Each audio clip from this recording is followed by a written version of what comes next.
Hi everyone, this is Emmy. Welcome to Hectanuka 1. Today I'm going to show you how to crochet these very easy slippers from a square. I post a new video every Friday and you can find it in your subscription box if you have subscribed in the top left of your screen on your YouTube channel. And anytime you find the videos too fast, you can slow them down by clicking on the gear icon below the video. To make these slippers, I'm going to use Caron Chunky Cakes. And if these are not the slippers you're looking for, I have almost 100 other videos on slippers. Click the link below. It's a very thick, chunky yarn. You could also use 2 strands of worsted weight yarn. And I'm using a 6.5mm crochet hook. Start with a slip knot.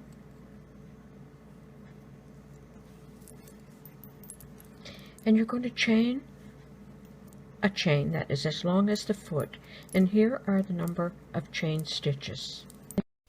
Here's the children's chart, and you'll chain a chain that's as long as the last column, and for the adult, chain a chain that's as long as the first column.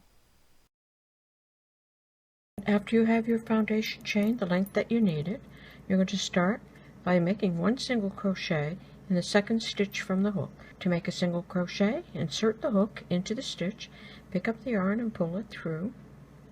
Now pick up the yarn and pull it through both stitches. You're going to work all the way across the row, making a single crochet in each stitch.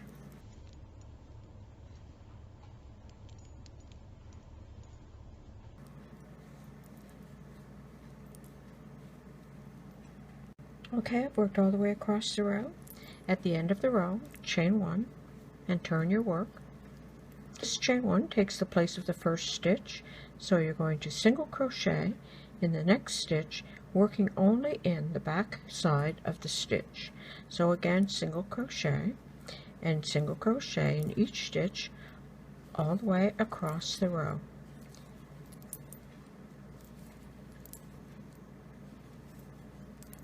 Okay, I worked all the way across the row.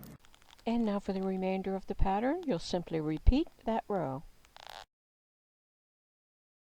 And you'll continue to do that, working row after row in the back side of the stitch until you have formed a square. Now you'll have to stretch it just a little bit to form a square. So you can use this piece either this way and sew up each side like that. You can use it in this direction.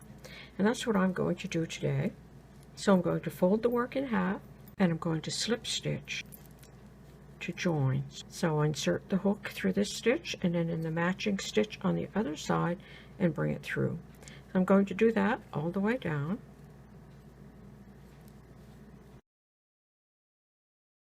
Like that. And now fasten off. And now I'm going to go to this end and I'm going to do the same thing. If I had thought of it in the beginning, I would have left a longer yarn end and then I could have used the yarn end to stitch up the back. So I've gone ahead and threaded a piece of yarn into a yarn needle. And then I'm just going to sew this side.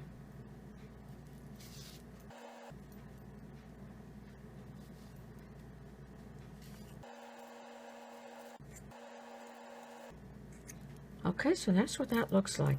Now that doesn't look much like a slipper, does it? And I've gone ahead and I've made a chained cord. And this is for adult small. So this chain cord was 65. And you could use either end as the heel or the toe. I'm going to use this as the toe end today. And I'm going to tie them on the side. So now I'm just going to take a safety pin and I'm going to weave through this top row of stitches around the opening. Okay, I've gone ahead and I've woven my chain cord all the way around the opening. And it still doesn't look much like a slipper. But now I'm just going to slide this on, and then you'll just tighten up the cords and tie this into a bow. And I'm going to tie a knot in each end of the cord so that it doesn't come undone. And there's the finished slipper. And now it will not be necessary to tie this each time. You can just slide it off, and the slippers will keep their shape. And that's it. That's how easy it is to make these slippers. Thanks for watching. Bye for now.